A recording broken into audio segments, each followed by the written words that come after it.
Hello, everyone. This is Tom Fox. I'm the Compliance Evangelist, and I'd like to welcome you to This Week in FCPA. First, a word from our sponsor, Affiliated Monitors. Founded in 2004, Affiliated Monitors provides professional, independent integrity monitoring and ethics and compliance assessments nationally and internationally and across almost all industries. With its knowledge of effective ethics and compliance programs and cultures, Affiliated Monitor is respected for its work as the corporate monitor on matters ranging from multinational corporations to small and mid-sized companies and even individuals. Having served in over 750 monitorships, no one has more experience as an independent monitor than the team at Affiliated Monitors. For more information on how an independent monitor can help improve your company's ethics and compliance program, visit our sponsor, Affiliated Monitors, at www.affiliatedmonitors.com. Some of the stories we look at this week include the Uber IPO and what may have been the role of lack of compliance and ethics in the organization. Relying those who advocate a paper compliance program, the government says you have to have a program which actually works. What's up with ephemeral messaging? What criteria should be used to make reparations to victims of corruption? Hong Kong criminally indicts an ex-JP Morgan banker in a Princeton case. Dan Kahn talks FCPA enforcement. Mongolia exiled McKinsey. What was that about? A federal judge lambasted the SEC. And what are the fraud risks for nonprofits? It's a fascinating week, which I know you will enjoy. This Week in FCPA is a part of the Compliance Podcast Network.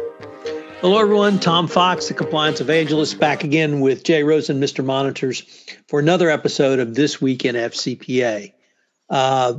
Jay, we had a lot going on this week, so why don't we just jump right into it? We had a very, very, very, very, very large, at the end of the day, disappointing IPO with Uber. Any thoughts as to what role or lack thereof culture, compliance, and ethics might have played in that IPO disappointment? I think, as Bugs Bunny used to say, could be, Doc. Yeah, this is one of the big IPOs that the whole market was waiting for. And normally when these, they're usually priced to sell by the investment bankers, by the company. And not only did Uber fail to pop, but it actually went down the first day. And as Uber has been one of our poster children for the past couple of years, and we've talked about everything from sexual harassment to internal investigations to bad hiring practices with its drivers. So I think that the market may have priced this in, or it just maybe was also bad timing from Uber with everything that's happening in the world out there with the tensions in the Middle East, with issues about tariffs. So I think this was a bad time to come to market, but I think a lot of the investors out there are wondering, this is a cash flow negative business, and with the other problems that can be distracting management, they rightfully might be wondering, is this company ever going to make any money? And furthermore, should they invest any of their hard-earned dollars into Uber? So, Jay, absolutely agree with all of the points you raised. There was a great, we've linked to it, and the reason it's our number one article today is there's a great piece in the New York Times Deal Book that really took a look at all of the missteps Uber management made before, during, and after the IPO. One thing they really don't, I think, focus enough on is this issue of culture and compliance and ethics, and that what that has meant and the lack of those things has done to the Uber workforce. So I'm a big fan of Uber. I always use them. I support them, support what they're trying to do. So I hope they'll turn it around and really get where they want to be. But they really need to work on all of those things that you articulated. So next up, Tom, we have an article written by our colleague Matt Kelly that appears in the Navix Global blog. And Matt has a crazy idea that according to the DOJ and OFAC, compliance functions should actually work not just exist. So what does Matt think? So this was, what a novel concept. Seems like that's something Mr. Monitors talks about on a demi-regular basis.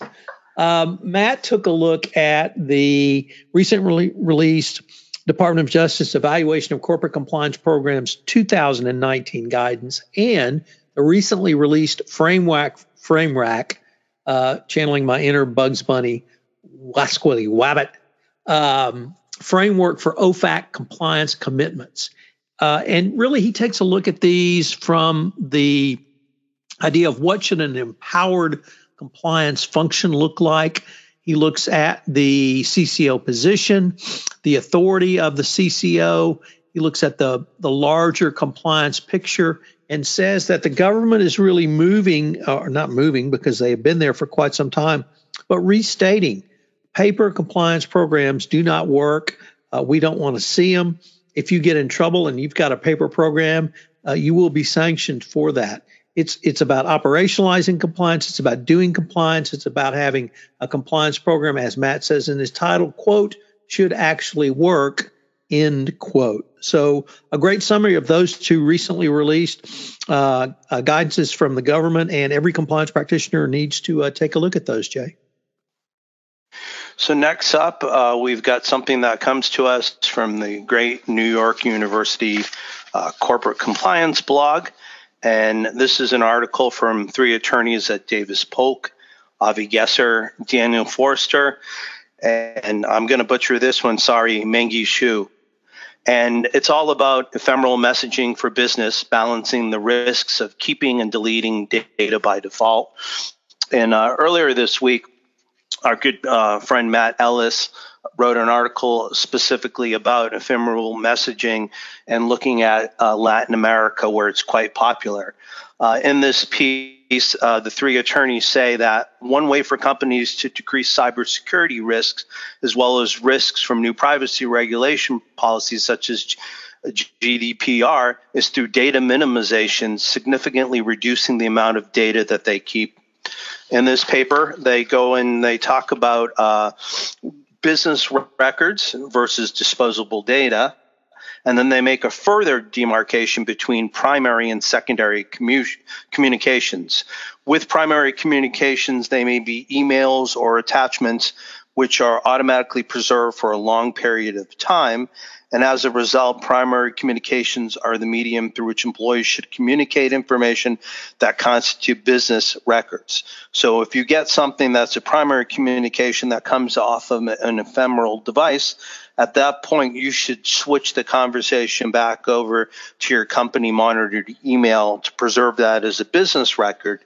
But anything that's secondary, you should delete. So this has been newsworthy because over the last couple of weeks, there's been some revisions to a DOJ policy that talked about getting credit in terms of self-reporting, and they basically lowered the hurdle a little bit in terms of the ephemeral messaging, but it's something that's still out there, and we link to this article in the show notes.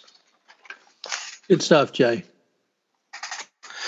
Okay, so you're going to tell us, what is Sam Hickey thinking about how to use criteria to make reparations to victims of corruption? So this has been a long-standing debate and question, Jay, about how or what should you do to make reparations to victims of foreign bribery. The questions have turned on several different issues. Number one, if a country is notoriously corrupt, if you give compensation directly to the government, they will probably just keep it. Because they're, by definition, corrupt, or at least reputationally wise corrupt. If you don't give it to the government, who do you give it to? If it's a directly identifiable business competitor or business person, then that's one mechanism where you can usually have some success in at least identifying a recipient of reparations. But what if the entire country is really defrauded, either through allegations that they failed to get a fair price for selling off their mineral rights. They got shoddy construction of a road, of a building, of some sort of infrastructure project. So that makes it difficult. One of the methods that we have seen used is in Equatorial Guinea. The money was to be distributed by a triumvirate of people appointed by the U.S. DOJ, the Equatorial Guinea government, and one jointly. As you might guess, the Equatorial Guinea government never appointed their person. So kind of the system broke down, but the DOJ had backups in place in the settlement agreement, a resolution agreement, which specified that if the Equatorial Guinea government continued to obfuscate, that it would devolve down to a recognized NGO. Now, the sanction, of course, is that the settlement is forfeited, settlement agreement is forfeited, and the monies are used by the U.S. government. So there's several different ways to look at this and to think about this. At this point, though, all of the resolutions have been ad hoc, and many governments are still struggling, particularly the U.S. government and the U.K., but the Swiss, the Brazilian, you name the country that successfully or aggressively enforces its anti-corruption laws of how to do so. And it's a question I think we'll see continuing debate on, Jay, because as we move really to the next phase of worldwide anti-corruption enforcement, the issue of reparations of the monies that were lost and or stolen is going to become more to the fore. Yeah, I think we'll definitely see much more in this, so to be continued. Next up, I've got something that comes from the FCPA blog from our good friend Richard Casson, who's then an editor-at-large there. And Hong Kong charges ex-JP Morgan banker in Princeling bribery case.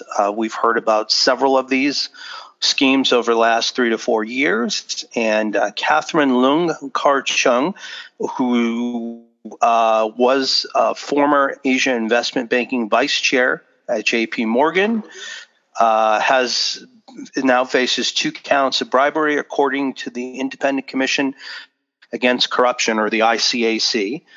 She allegedly offered a job to the son of the chairman of a logistics company in 2010 and 2011, and the job offer was a reward for the chairman, quote, showing favor, unquote, to JP Morgan for his company's IPO.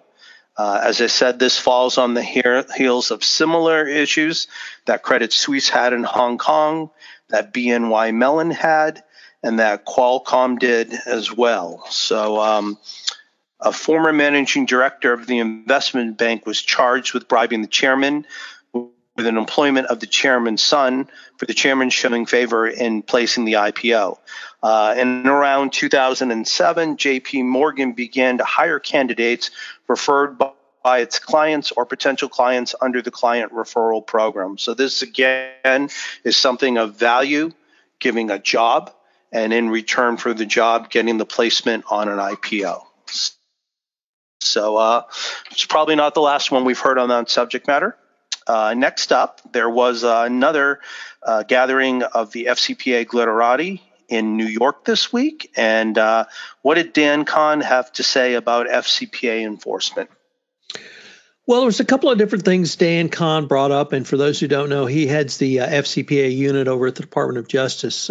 One area of questioning was around the alleged business-friendly approach, I should say, quote, business-friendly approach, end quote, that the Department of Justice has currently taken literally, or not literally, but really since the announcement of 2017 FCPA corporate enforcement policy. There were, if not criticisms or critiques, certainly questions around whether or not that was letting businesses off the hook too easily. And Dan pointed out correctly that the corporate enforcement policy had its genesis, or a genesis, in the 2016 FCPA pilot program, which was under the Obama administration. The only thing I would disagree with Dan on is that I think the roots go back to the 2012 guidance, and that the Department of Justice has literally moved forward for quite some time to come up with a really policy which gives tangible and significant tangible and definable benefits to a company that self-discloses. The Department of Justice sees companies as a partner in the worldwide fight against bribery and corruption. And frankly, it's not. It may appear to be business-light or business-friendly, but I think it's something the department has really been moving towards for now 7 years. The second thing was around the the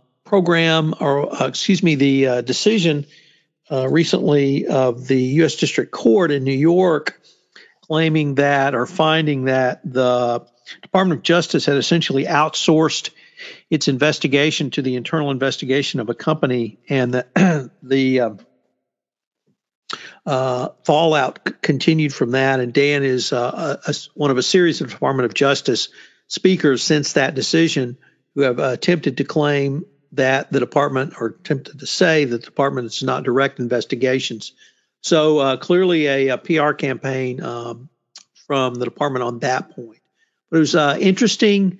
And like I said, the thing that I would disagree with Dan on is that I saw the genesis of the 2017 corporate enforcement policy as far back as the 2012 guidance, and coming forward as recently as last month, Jay, when we had the release of the Evaluation of Corporate Compliance Programs 2019 guidance.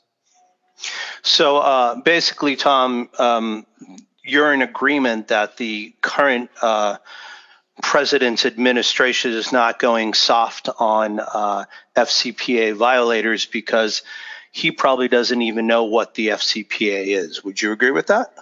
Well, I would say he probably can't spell FCPA.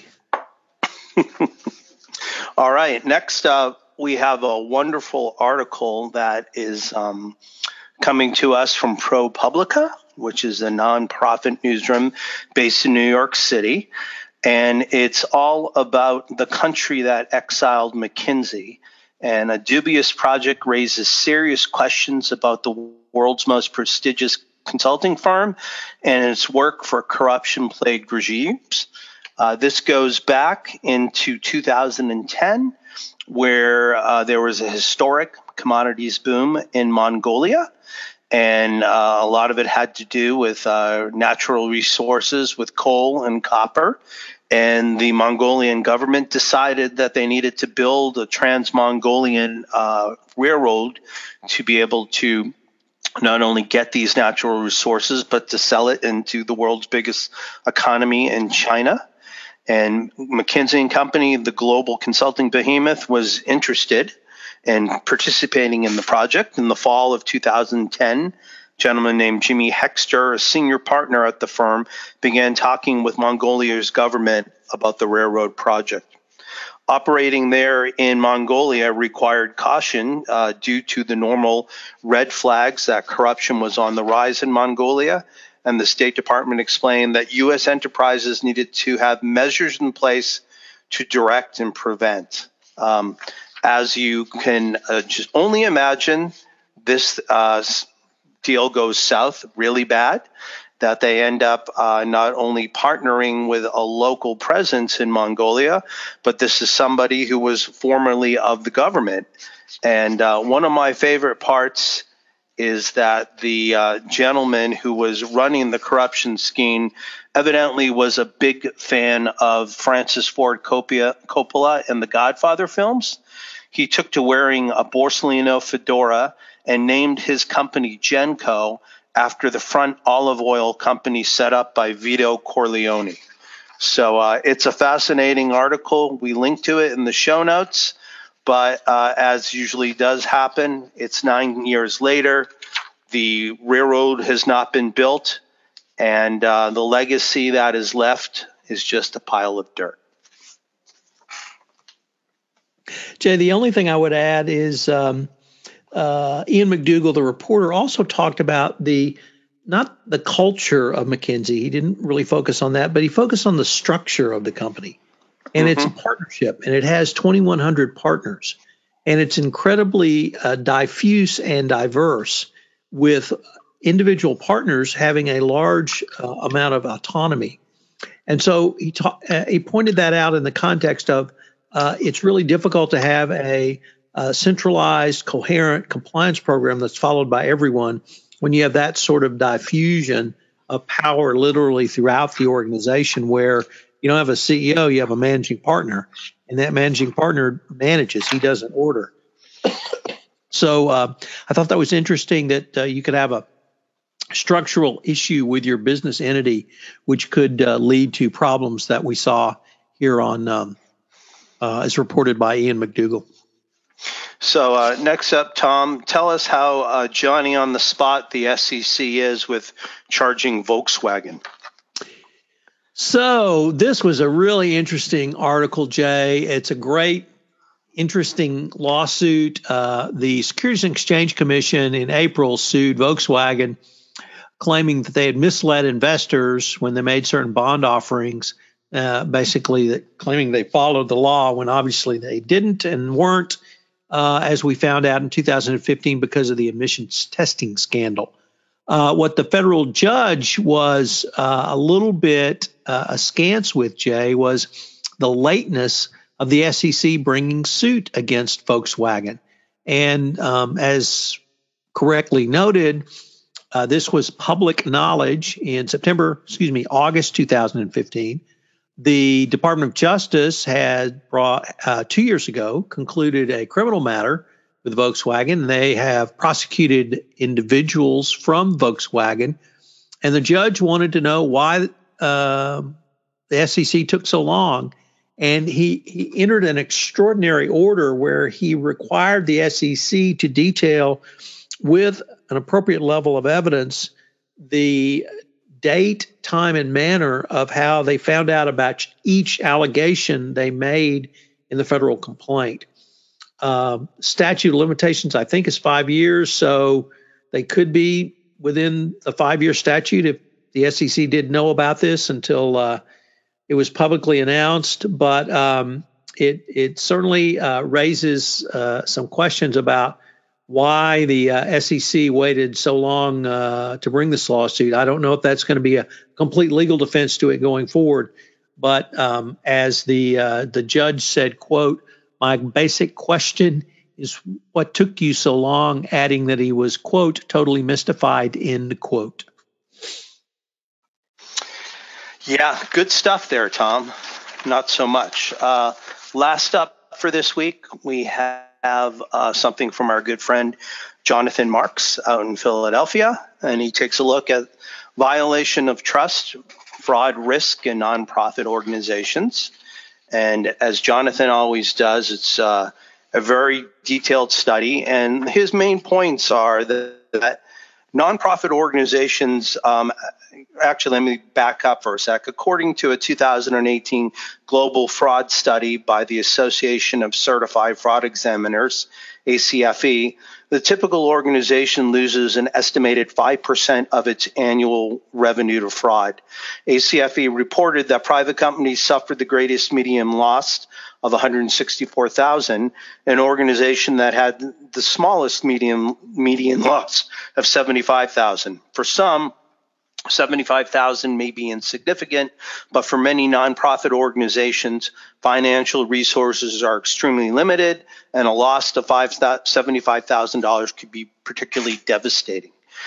He feels that nonprofits can be particularly attractive to targets for fraudsters because executives are passionate about their agencies and their mission and are trusting of other people who share the interest. They also do lack resources, and they do not necessarily have infrastructure and controls in there to prevent bribery and fraud.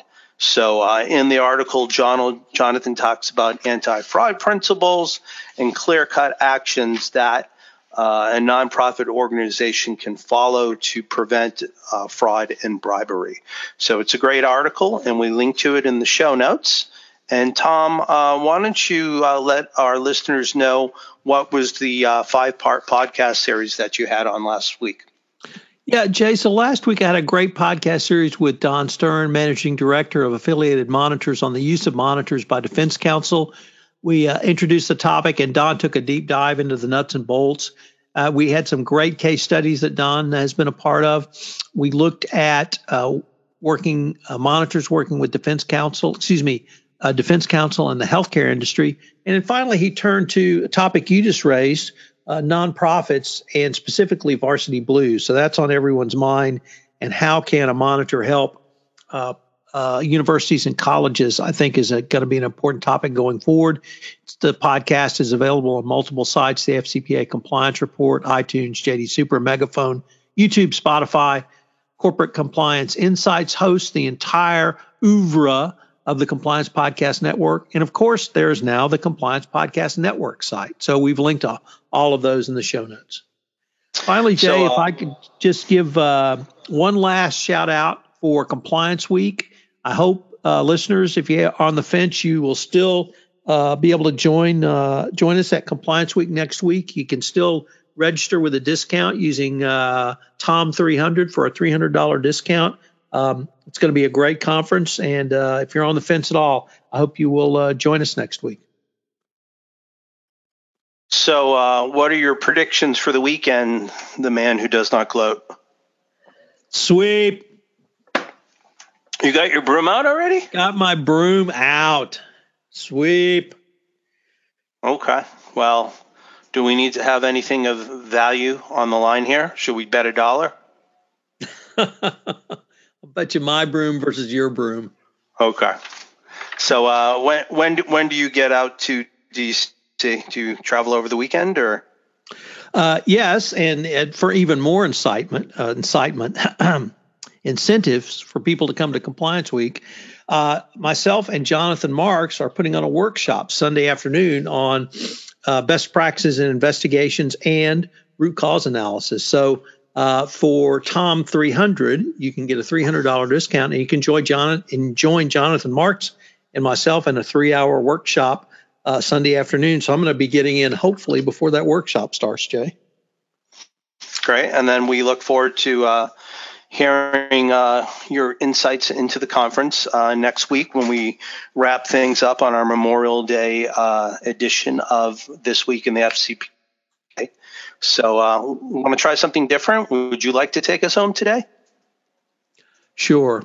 For Jay Rosen, Mr. Monitors, this is Tom Fox, the compliance evangelist, and indeed the voice of compliance, signing off on This Week in FCPA for the week ending May 17, 2019, the Take It Back edition. AKA the Houston Sweep. Have a great weekend, everyone. Hello, everyone. This is Tom Fox again. I'd like to thank you again for listening to this episode of This Week in FCPA. As you can tell, the Astros are playing the Red Sox, and all I can say is go Astros. If you have any questions, you can email Jay at jrosen at affiliatedmonitors.com. You can email me at tfox@tfoxlaw.com.